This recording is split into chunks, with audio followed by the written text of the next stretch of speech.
ٹھیک ہو گیا. صبر صاحبہ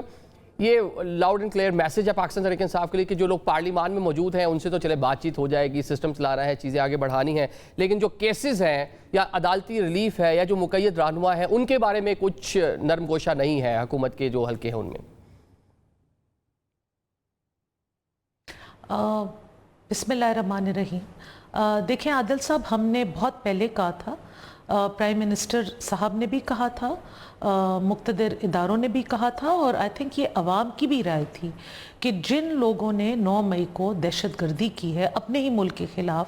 اپنی املاک کو نقصانات پہنچائے, اپنی اسٹیٹ انسٹیٹیوشنز کے اوپر چڑھائی کی ہے اور فل فلیجڈ ایک ناکام بغاوت, ان کی طرف سے تو بغاوت تھی نا, وہ ناکام ہو گئی, اس کی کوشش کی ہے, تو وہ لوگ کیفر کردار تک پہنچائے جائیں گے. کیونکہ اگر اس چیز کو آج پنش نہیں کیا گیا یا روکا نہیں یا عدالت میں اکاؤنٹیبل نہیں ٹھہرایا گیا by the rule of the law, تو کل کو میں یا آپ یا دوسرا یا تیسرا, ہمیں بھی جب سیاسی ماحول ہمارے لیے گرم ہو جائے گا یا ہمیں کسی چیز سے اختلاف ہو جائے گا تو ہم بھی چڑھ دوڑیں گے, ہم بھی بلڈنگز جلا دیں گے, ہم بھی جے ایچ کیو پہ حملہ کر دیں گے. اس کا پھر کوئی اینڈ نہیں ہے. جب کہا تھا کہ یا تو پارٹی کی طرف سے ایک سٹیٹمنٹ آ جائے, پارٹی کی طرف سے ایک اپالوجی آ جائے, وہ کہہ دے کہ جی یہ ہم نے اس طرح نہیں کیا تھا یا وی آر ریگریٹفل, اس چیز پہ بھی یہ کہتے ہیں کہ نہیں وی آر ناٹ ریگریٹفل. آپ دیکھ لیں کہ یہ چیز انفیئر طریقے سے نہیں ہو رہی. شاہ محمود قریشی صاحب بار بار بری ہو رہے, وہ اس لیے بری ہو رہے ہیں کیونکہ 9 مئی میں وہ کراچی میں موجود تھے, وہ ان واقعات میں فزیکلی اور پروبیبلی پلاننگ میں نہیں موجود ہوں گے. ہم تو ان عدالتوں میں نہیں ہیں نا, ہم تو صرف جو ہم نے سوشل میڈیا پہ چیزیں دیکھی ہیں, جو ہم نے ان کی اس وقت تو بڑی پرائیڈ کے ساتھ یہ شیئر کی جا رہی تھی, کسی نے سر پہ بینڈینا باندھا ہوا تھا, کسی نے ٹیئر گیس کے خلاف گوگل چڑھائے ہوئے تھے, وہ بڑے ہیرو بنے پھر رہے تھے. اب جب وہ قانون کے کٹہرے میں آ کے کھڑا ہونا ہوتا ہے تو وہ اپنی وہ ویڈیوز ڈیلیٹ کر رہے ہیں, ڈینائی کر رہے ہیں, but they've left digital footprint, and بہت ساری چیزوں کی فورینسک لیب نے تصدیق کر دی ہے. میرے بھائی عباس بپی صاحب نے کچا چٹھا تو نکال دیا فیڈرل گورنمنٹ کا, کہا کہ ان کا 5واں بجٹ ہے. خیبر پختونخوا میں ان کی پارٹی جو 12واں بجٹ آج کل پیش کیا ہے, اس کے بارے میں ان کا کیا خیال ہے؟ اس بجٹ پہ انہوں نے دیکھا ہے 3,500 ارب روپے کا تھرو فارورڈ ہے خیبر پختونخوا کا. 90 ارب روپے اس بجٹ میں بلدیاتی نظام کے لیے مختص کر دیے گئے. when there are no بلدیاتی نمائندگان, ان کا ٹینیور ختم ہو گیا, اور ان کے 4 سال کے ٹینیور میں ان کو کبھی فنڈز نہیں ریلیز ہوئے. اب جب وہ نہیں ہیں یہ بلدیاتی جو لوکل گورنمنٹ والا سسٹم ہے, اس میں تو تمام پولیٹیکل پارٹیز کا جو کہہ لیں کہ مائنڈ سیٹ ہے وہ ایک ہی جیسا ہے. پنجاب میں پاکستان تحریک انصاف نے جو لوکل گورنمنٹ سسٹم تھا وہ ختم کر دیا, آپ لوگوں نے الیکشن نہیں کروایا, لیکن اس کو لے کے تو ایک ہی مائنڈ سیٹ ہے. چلیں 90 ارب روپے جو انہوں نے مختص کیے ہیں, تو کس کے لیے انہوں نے مختص کیے ہیں؟ نہیں, ایک اور بات سنیں, کیونکہ اب آج کل علی امین گنڈاپور ناپسندیدہ ترین لوگوں میں ہے. پشاور سے جو ڈی آئی خان کا موٹر وے ہے, اس کے لیے کتنے پیسے مختص کیے گئے بجٹ میں؟ 6,000 روپے. ٹھیک ہے. اچھا اون بھائی, مزاحمت کی سیاست کی پاکستان تحریک انصاف نے مشکلات بھی دیکھی, جس کے اثرات ابھی بھی ہم دیکھیں کیسز کے آفٹر سم ٹائم کوئی نہ کوئی فیصلہ آ جاتا ہے. جب کوئی نہ کوئی دوسری جانب سے ڈیولپمنٹ ہوتی ہے تو ادھر سے کوئی نہ کوئی فیصلہ سامنے آ جاتا ہے. کیا پاکستان تحریک انصاف کو بھی اپنی جو اسٹریٹجی ہے وہ چینج کرنے کی ضرورت نہیں ہے؟ مطلب اسے کچھ ریلیف نہیں مل پایا بلکہ پارٹی کو مشکلات کا سامنا ہی ہے, تو طریقہ کار بدلیں, کچھ اور طریقہ جو ہے کہنے کا اڈاپٹ کر دیکھیں, اپنے لیے اسپیس پیدا کرنے کی کوشش کریں. نظام صاحب دیکھیں, آگے وے فارورڈ کیا ہو سکتا ہے, اس پہ تو بہت ڈیبیٹ ہو سکتی ہے کہ پولیٹیکل پارٹی ہے, یہ بھی بات کرنی چاہیے, وہ مزاحمت بھی کرنی چاہیے, کہیں مفاہمت پہ بات بھی ہو سکتی ہے. سو اس پہ 101 آئیڈیاز کریٹ ہو سکتے ہیں. بٹ جہاں تک 9 مئی کا ایک پورا پنڈورا باکس ہے, میں اس پہ بارہا تقریر سینٹ میں کر چکا ہوں. ایک کہا جاتا ہے کہ جی فالس فلیگ آپریشن اور یہ جناب چڑھ دوڑے, میں اس پہ صرف اتنا کہتا ہوں کہ ان کے پاس, اس حکومت کے پاس اور کچھ نہیں ہے سوائے اپنی کیپیبلٹی پہ بات کرنے کی. سیدھا کہتے ہیں یہ تو ایکچولی 9 مئی والے, یہ جب 9 مئی کی بات پاکستان مسلم لیگ نون کرتی ہے نا, یہ پریکٹیکلی اسٹیبلشمنٹ کو یاد کرا رہی تھی کہ یاد رکھنا کہ ہم تو اچھے بچے ہیں, یہ ایکچولی وہ ہیں جو شرارتیں کر سکتے ہیں. اس کا اور حقیقت سے کوئی تعلق نہیں. میں آپ کو بتاؤں, ایجاد چوہدری صاحب کے کیس میں میں گواہ ہوں ان کا. میں تقریباً 7 دفعہ یعنی 8ویں دفعہ اس کیس میں نے گواہی دی ہے جس کا آج فیصلہ ہوا کہ یہ 7 تاریخ کو 9 تاریخ کو میرے ساتھ موجود تھے اور ہم پارٹی کی ٹکٹوں کے حوالے سے کیونکہ ان دنوں میں آپ کو یاد ہو پنجاب اسمبلی کے الیکشن ہونے والے تھے اس کی اپیل کے حوالے سے میٹنگز اٹینڈ کیا کرتے تھے اور میں نے 8 دفعہ جا کے گواہی دی لیکن جج صاحب نے گواہی ایکسیپٹ نہیں کی اور 11 تاریخ کا جس کا آج فیصلہ ہوا ہے 11 مئی کو مغل پورے تھانے کا آج فیصلہ ہوا ہے 11 تاریخ کو جج چوہدری صاحب تو ویسے ہی ان کی کسٹڈی میں تھے پولیس کے پاس موجود تھے تو آئی او نے لکھ کے دیا کہ آلدو ڈاکٹر یاسمین ڈاکٹر یہ اپنا اعجاز چوہدری صاحب محمود رشید صاحب عمر چیمہ صاحب یہاں موجود نہیں ہیں لیکن کیونکہ کچھ گواہوں نے کہا ان کی بیس کے اوپر یہ سارا کیا گیا سو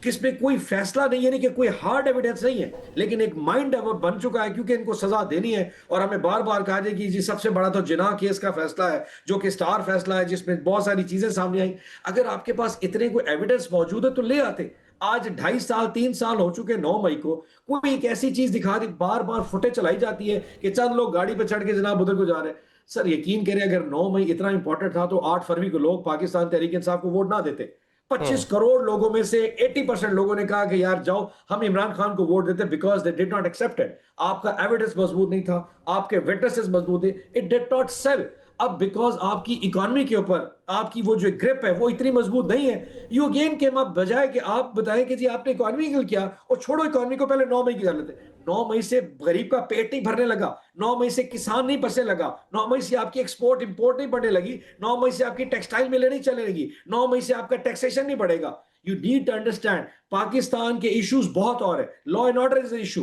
terrorism is issue economy issue وہ کہتے نہیں ڈپلومیسی سے اپنا پیٹ بھر لو جسٹ بیکاز کہ جی ایران میں ہم نے صلح کرا دی ہے اس سے کیسے پیٹ بھر سکتا ہے مجھے کسی نے کہا جی ایران کرائی جی اس میں کیا میں کہ جی پرفیکٹ آپ نے بہت اچھا کرایا لیکن اس میں اکانومی بینیفٹ لے کے آؤ جو ایران گیس پائپ لائن ہے اس کو پاکستان کی طرف لے کے آؤ آپ ایران کی منڈی ہماری پاکستان کی اجلاس جو زرعی اجلاس ہے اس کے لیے جا کے اوپن کرائیں then I'll understand چلیں اس میں تو بھی بہت سی چیزیں ڈیفینیٹلی آگے چل کر ہوں گی اون بھائی ابھی تو ساری چیزیں ہم دیکھ رہے ہیں کہ ایک طرف ایگریمنٹ اور بہت سی چیزیں ہوتی ہیں اسپوائلر اپنا رول پلے کر رہے ہیں آج بھی ہم نے دیکھ لیا کہ لیبنان میں اسرائیل نے کیا کیا ہے تو پوری کوشش ایک طرف سے ہو رہی کہ پیس ہو جائے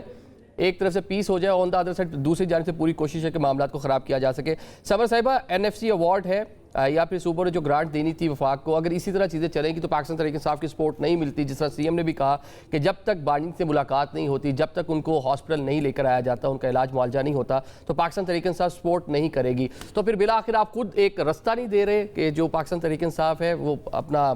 کسی اور طریقے سے معاملات کو آگے بڑھائے کہیں اور روابط اپنے قائم کرے اور جس طرح نیشنل گورنمنٹ کا خود سے بات کر رہے ہیں اون صاحب دیکھیں سب سے پہلے تو میں یہ بات بتا دوں کہ نیشنل گورنمنٹ کی بات انتہائی بے وقوف اور مطلب کوئی میرے سامنے تو کوئی سنجیدہ انسان نیشنل گورنمنٹ کی بات نہیں کر رہا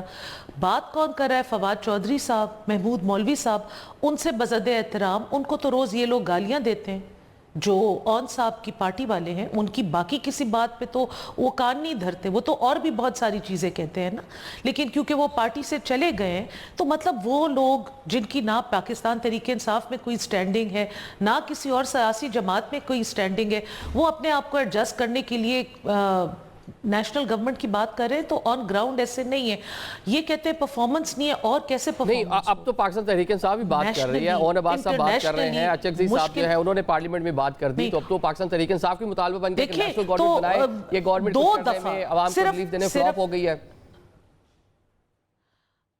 یہ کہ گورنمنٹ نے خیبر پختونخوا میں کون سی دودھ اور شہد کی ندیاں پھیلا دی ہیں خیبر پختونخوا میں گورننس کے نام کی کوئی چیز نہیں ہے سیکیورٹی وہاں پہ بالکل نہیں ہے دہشت گردی وہاں پہ عروج پہ ہے یہ تو یہ کہہ سکتے کہ دہشت گرد ہے تو یہ پورے پاکستان کو کیا سنبھالیں گے خطے کو کیا سنبھالیں گے دیکھیں عادل صاحب اس طرح نہیں ہوتا ان کی ایک وش لسٹ ہے وش لسٹ ہماری بھی بہت ساری ہوگی پرائم منسٹر صاحب نے فراخ دل کا مظاہرہ کر کے فلور آف دا ہاؤس پہ 2 دفعہ کہا ہے کہ جی آئیں بیٹھیں بات کریں خود گئے سلام کیا ہے ہاتھ ملائے اور کیا کر سکتے آپٹیکلی ان کو اپنے گھر تو وہ لے جا نہیں سکتے اسی طریقے سے وہ اپنا انٹینٹ شو کر سکتے 3 دنوں میں 2 دفعہ انہوں نے کہا ہے نیشنل اسمبلی کے پلیٹ فارم سے کہا ہے میاں محمد شہباز شریف کوئی عام انسان نہیں ہے پرائم منسٹر آف پاکستان ہے وہ ایک جب اپنی ایک زبان دے رہے تو آپ لوگ آگے بڑھے نا. اب یہ 8 مہینے 9 مہینے کہ 9 مہینے سے ہم یہ بات کہہ رہے ہیں, پہلے اسپیکر صاحب نے کمیٹی بنائی, ان کی باتیں آپ دیکھ لیں, ان کی جو کمیٹی کے ممبران ہوتے ہیں, ان کی جو پارٹی کی لیڈرشپ ہوتی ہے, اسد کیسر صاحب وہ آ کے لوگوں کے کپڑے اور ٹائیاں اور سوٹوں کے پیچھے ہنس کھیل کے چلے جاتے کیونکہ بجٹ بک تو انہوں نے دیکھی نہیں ہوتی. اب اس سے زیادہ ہم ان کو کیا پلیٹ فارم دیں؟ پرائم منسٹر نے خود کہا ہے, لیڈر آف دا اپوزیشن کے پاس بھی گئے, ان کی پارٹی کے لوگوں کے پاس بھی گئے, کیونکہ یہاں پہ بھی ایک ڈائیکوٹمی ہے. Leader of the opposition does not really belong to Pakistan Tehreek Insaf, اور بہت ساری چیزوں پہ ان کا ذاتی ویو اور ان کا پولیٹیکل ویو ان سے ڈیفرنٹ ہے. تو ہم تو ان کو ساتھ لینے کے لیے راضی ہیں, ان کے ساتھ بیٹھنے کے لیے راضی ہیں, یہ ہو جائیں. جب بیفور دا بجٹ سارے صوبوں کے ساتھ مشاورت کی تو جس ابھی صبر صاحب نے کہا کہ ٹوائس جو ہے پرائم منسٹر پاکستان چلے گئے, خود اٹھ کر گئے ہیں, آپ لوگوں کی نشستوں پہ, آپ لوگوں کے بینچز پہ آئے ہیں, آ کے جو ہے ملاقات بھی کی, بلکہ کچھ جو مطالبات تھے فوری طور پر ان کو ایڈریس بھی کیا, وزیر خزانہ کو بھی خود لے کر چلے گئے. تو کیوں آپ لوگ نہیں مان رہے, یا کیا آپ کو لگتا ہے کہ اس حکومت کے پاس کچھ دینے کو نہیں ہے؟ جو ماضی میں 2025 میں آپ لوگوں کا سٹاز تھا کہ حکومت کے پلے ہی کچھ نہیں ہے, کیا ابھی بھی پاکستان تحریک انصاف یہی سمجھتی ہے کہ حکومت کچھ نہیں دے سکتی پاکستان تحریک انصاف کو؟ نظام صاحب 2 ایشوز ہیں. ایک تو پرائم منسٹر صاحب نے جو ملاقات کا بار بار کہا ہے, اس کا جو مین ایشو بنا تھا وہ وینیو کا تھا. دیکھیں, ریاست ایک ماں ہے, گورنمنٹ ایک بڑا دل رکھنے والی, مطلب گورنمنٹ کسی کی آشیرواد تو نہیں ہے نا, یہ کسی کی کوئی گھر سے انہیریٹنس تو نہیں کر کے آئے. آپ کو عزت دے کے ایک جگہ جب بیٹھتے ہیں, تو جب آپ یہ آفر کرتے ہیں کہ ہم آپ سے بات کرنا چاہتے ہیں, تو اس میں یہ کہا گیا کہ جی پرائم منسٹر ہاؤس آ جائے, جس پہ پھر اچک زئی صاحب اور باقی لیڈرشپ نے کہا کہ جی یہ مناسب نہیں ہے, ہم اس کو پارلیمان کے اندر میٹنگ رکھتے ہیں. ایک تو وینیو کو ایشو بن گیا جس کے اوپر ہمارا پھر فائنل نہیں ہو سکتا, نمبر 1. نمبر 2, اگر کوئی آفر کرتا ہے آپ سے بات کرنے کے حوالے سے, تو اس کی جو باڈی لینگویج ہے وہ میٹر کرتی ہے. کانفیڈنس بلڈنگ معیار بڑا امپورٹنٹ ہے. جب پنچایت میں جو پارٹیاں 2 بیٹھتی ہیں تو برابری کی بنیاد پہ بیٹھتی ہیں کہ یار ٹھیک ہے, میں اس کی بات بھی سن لیتا ہوں, میں مدعی کی اور ملزم کی بات بھی سن لیتا ہوں, اور پنچایتی درمیان میں بات سن لیتا ہوں. ہمارے ہاں بھی یہ ہے کہ جی ایک سائڈ پہ جو ایک پلیٹ فارم ہے جو کہ گورنمنٹ ہے, وہ یہ تو کہتا ہے ٹھیک ہے جی ہم بات کرنے کو تیار ہیں, لیکن الٹیمیٹلی جو ساتھ ہمیں گراؤنڈ پہ نظر آ رہا ہے کہ پچھلے, اب ایگزیکٹلی میں آپ کو بتاؤں کہ 6 دسمبر 2025 کو آخری دفعہ ڈاکٹر عظما کی عمران خان صاحب سے ملاقات ہوئی تھی. اب اس بات کو 7 مہینے ہو گئے, ٹوٹل سوشل آئسولیشن, سوشل جس کو کہتے ہیں ڈیپریویشن, ایک قید تنہائی میں ان کو ڈال دیا ہے, دس ٹارچر. اب امیجن کریں, میں اس وقت اے سی کے گھر میں بیٹھ کے ٹی وی کے ٹاک شو پہ آپ سے بات کر رہا ہوں, بڑا کمفرٹیبل ماحول میں ہوں, and I am talking about a person جس کی وجہ سے میں اس ٹاک شو پہ بیٹھا ہوں. وہ پچھلے 6.5 مہینے میں اس نے شاید کسی ایک انسانی شخص کی آواز نہ سنی ہو. پچھلے 6.5 مہینے میں اس کی شاید بچوں سے ایک دفعہ 10 منٹ کی بات ہوئی ہو. پچھلے 6.5 مہینے میں اس کی وکلا سے ملاقات نہیں ہو, اور اس کو شاید اخبار اور ٹی وی کی سہولت نہ ہو. اور پھر آپ کہیں کہ جی ہم آپ سے بات کرنا چاہ رہے ہیں. ہم سے کیوں بات کرنا چاہ رہے ہیں؟ میں کون ہوں, میری شخصیت کیا ہے, میری اپنی اون عباس بپی کیا اوقات ہے اس کی, میرا جو کچھ ہے وہ عمران خان ہے. اگر وہ تکلیف میں ہوگا, یہ آپ کی حرکتیں ہوں گی, میں کس سٹیج میں کس فریم آف مائنڈ کے ساتھ آپ کے ساتھ بیٹھ. سو کچھ کانفیڈنس بلڈنگ میئر گورنمنٹ کو دینا چاہیے تھا, ایکسس آپ نے بند کر دیا. اچھا, ہم آنکھ کے حوالے سے پٹ کے تھک گئے کہ جی آنکھ کا ایشو ہے, آنکھ کا ایشو ہے, اور کہا جی ایسی کی تیسی جو دیکھی جائے گی, وی ڈونٹ ایون کیئر, آنکھ جاتی ہے تو جائے, ہم آپ کی فیملی کو دکھائیں گے نہیں کہ اس کی آنکھ کیسی ہے. اب اس بیہیویئر کا do you really expect to sit with them? ٹھیک ہے, اور بھائی فیملی کو نہیں دکھایا, لیکن ڈاکٹرز تک تو رسائی ملی نا, پمس بھی آتے رہے ہیں, جو ایک پراپر ٹریٹمنٹ, وہ ساری کی ساری چیزیں ہوتی رہی. جی نہیں, ہمارے ساتھ فراڈ ہو گیا. ہمیں کہا گیا جی فلانا ڈاکٹر, جب یہ کہا گیا کہ جی ڈاکٹر سے ہماری ملاقات کریں, وہ زوم پہ کرائی گئی. جب علامہ راجہ ناصر اور بیرسٹر گوہر پمس ہسپتال میں گئے تھے, تو وہ جو ڈاکٹرز تھے جو جس خان کو چیک کر رہے تھے, مطلب ان کو 2 منٹ کے لیے کہ وہ خان کو دکھائی دیتے کہ جی یہ ڈاکٹر کہہ رہے ہیں یہ خان صاحب لیٹے. بلا شبہ فیملی تک ان کو رسائی ملنی چاہیے. ماضی میں لوگوں کو ملتی رہی ہے, باقی جو پارٹیز ہیں ان کی لیڈرشپ بھی جیلوں میں رہی ہے, تو ان کو آزادانہ طریقے سے ملاقاتیں بھی ہوتی رہی ہیں, علاج معالجہ ہر چیز ملتا ہے. پاکستان تحریک انصاف بانی پی ٹی آئی کا ڈیفینیٹلی حق ہے